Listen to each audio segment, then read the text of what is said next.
Hello and welcome to MG number 14. Okay, this one should be a pretty easy one, especially if you're not a big fan of math, because there's not a whole lot of addition, subtraction, multiplication, and division to do at all. Actually, there's none.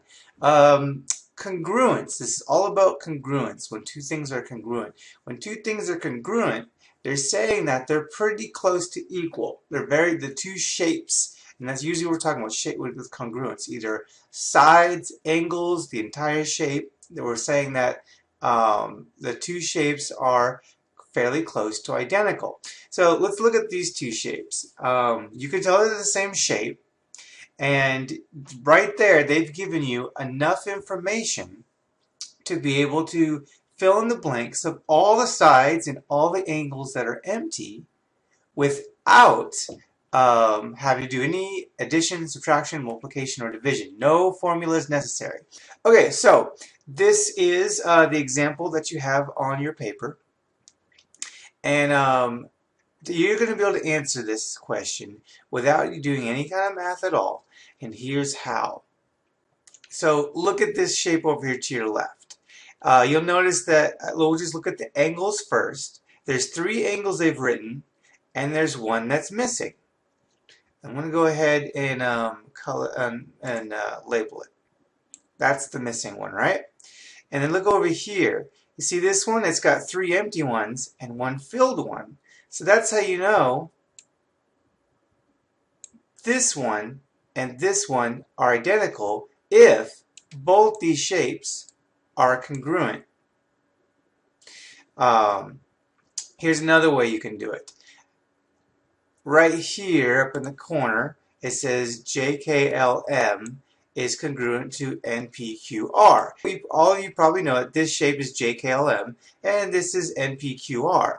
But look at the order. That means J and N are equal to each other. So that means angle J and angle N are equal to each other. And I already told you that R and M are congruent, right? With another way, by looking at the empty ones. Well, let's look up here. Let's see. M right here is the last one, and R is the last one. R and M, they're equal to each other. So you can go ahead and keep labeling everything and all like that. The rest of the angles like that. So 23 here. So we've got the green, the magenta, and the blue. That means this last one here, L, which is the third one, matches Q.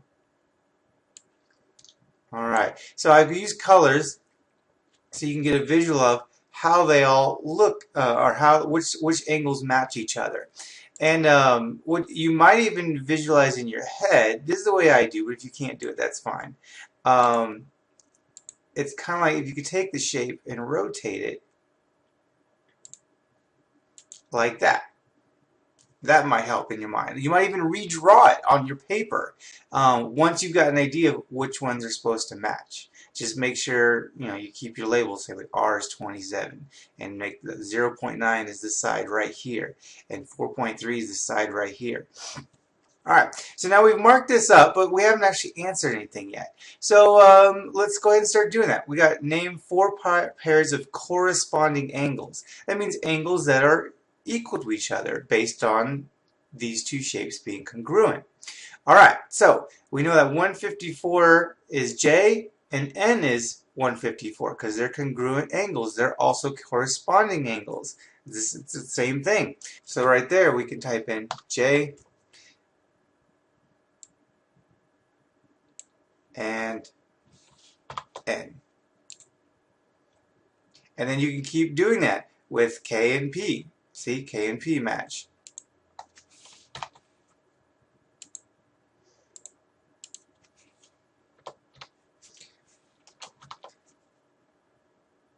And then R and M.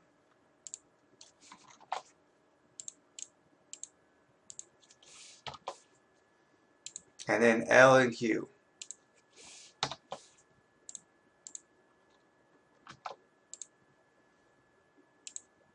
and then I'll turn it back on its side so you can help you, because you can't, you can't truly move it yourself at home or in class. But you can, well, you can if you redraw it, but just to give you an idea of how it should look like.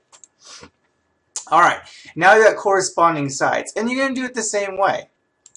Alright, so we've got the J to K, because J and K are congruent, and N and P are, or K and P are congruent, so that means the side that touches them is congruent. We're going to go ahead and mark it as congruent. And I would go ahead and do this on your paper, and I would get in the habit of doing this.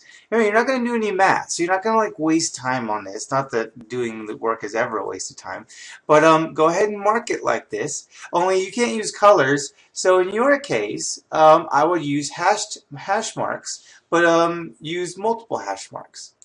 So these sides are congruent. Then kind of going clockwise, this side right here, we'll use 2 hash marks. 2 hash marks. So we know that anything with 2 hash marks is congruent. Anything with 1 hash mark is congruent. But anything with 1, anything with 2 is not congruent. And then let's go ahead and choose the next side here is going to be 3. This side is going to be 3. And then one last one here will be 4. 2, 3, 4. 1, 2, 3, 4. Okay, and then we can start answering. So 4 pairs of corresponding sides. That means matching sides. All right, so we got JM. Now sides, we can't just put a single letter. We have to put both letters that make up that line or side. Because look, we got one side with J and another side with J. So if you just put line J or side J, well, which one are you talking about? So you got to have 2 letters for this. So we know JK is green and NP is green, just like that. And we can keep going along. So we got the 2 hash marks and the 2 hash marks. So that means KL and see, KL is 2 and QP is 2. And then RQ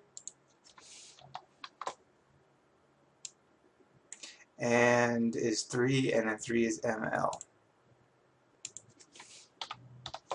And then finally we've got our 4-1 RN and JM. The order doesn't matter. So if this was multiple choice, and instead of it saying RN and JM, it said JM and RN, doesn't matter. It's the same thing. You're identifying 2 sides and they're congruent.